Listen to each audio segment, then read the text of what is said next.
Thank you for checking out Geeked Up Paranormal podcast clips. Make sure you go over to the main channel, Geeked Up Paranormal, to check out the podcast in its entirety. The link will be down in the description. It's weird. What about the Jamenson mansion? Oh, the mansion? So, it was built in 1859 and it was a 26-room mansion. It was built for a local businessman, Robert Jamenson Jr. At the time of construction, the house boosted some of the most luxurious features within the entire state, so it was really fancy around there. For that time it had running water, flushable toilets, and even a copper bathtub. So it was very fancy, rich for back in that period. The home survived it has history. Yeah, it survived the Civil War. Hang on. So with it surviving in Civil War, I'm guessing they're pretty much saying it was probably in the middle of a battle. Probably. Or being used somehow. Maybe like a safe house or like for the general, I feel like. Yeah. However they did stuff back then. You know, troops have walked around it or something. Yeah, especially back then what the locals had to house the military. Yeah. In it.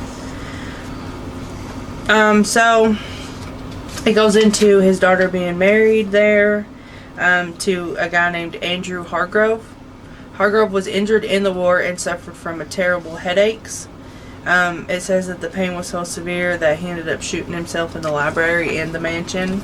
Suicide's another one. Mm-hmm. Yeah. So then, which follows, his wife was so distraught after the suicide that she fell into a deep depression and lived her last days in the house as well, from a broken heart, I would say, literally from depression. Yeah, so that has a lot of history on it of pretty much of dark energy happening to, you know, can create a haunting in a home. Yeah. Or them staying behind. Yeah. So it doesn't say anything about them having kids or her being pregnant or anything, but one of the occurrences with the hauntings is they'll see a little girl hanging onto the banister. Also handprints on windowsills, on the windows. Of little kids? Yeah, but there's no report of a little kid dying. But Or that could go living into maybe she was pregnant when she died. Could be, or during the Civil War. Could have been like a daycare a little bit. They watched kids or something. Or maybe a little girl died around there. Yeah. Maybe she just found her way there. Also, there has been reports of hearing music in empty rooms.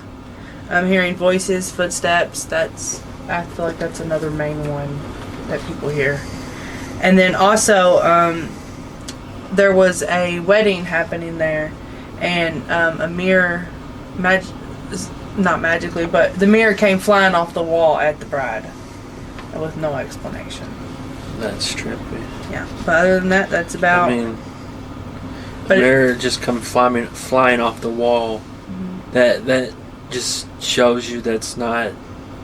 That has to be some force doing that. Mm-hmm. You know, it has to be paranormal. Yeah. I mean, it is paranormal because it's unexplainable. And for a mirror to fly off of a wall is just unexplainable. It has to have force to do that. Somebody had to pull it off or something threw it off. You know, because usually, like, for a mirror to come off a wall, you know, it's hung up there, you know, vibration or something, it'll just fall down. But for it to be thrown and projected across the room or projected in with a certain force, that's unexplainable. That's poltergeist activity right there. It's a poltergeist kind of spirit. Yeah. I don't know. I wonder why the energy is so dark. Well, I mean, somebody committed suicide there.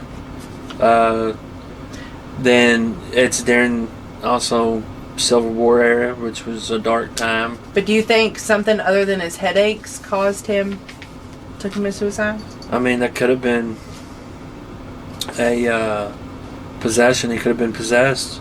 And that's probably what gave him headaches, and then something was telling him to kill himself. Yeah. But who knows? No, I mean, we will truly never know unless that spirit comes forth and speaks, through EVPs, or, if it's intelligent and tells its story somehow, or other things were found.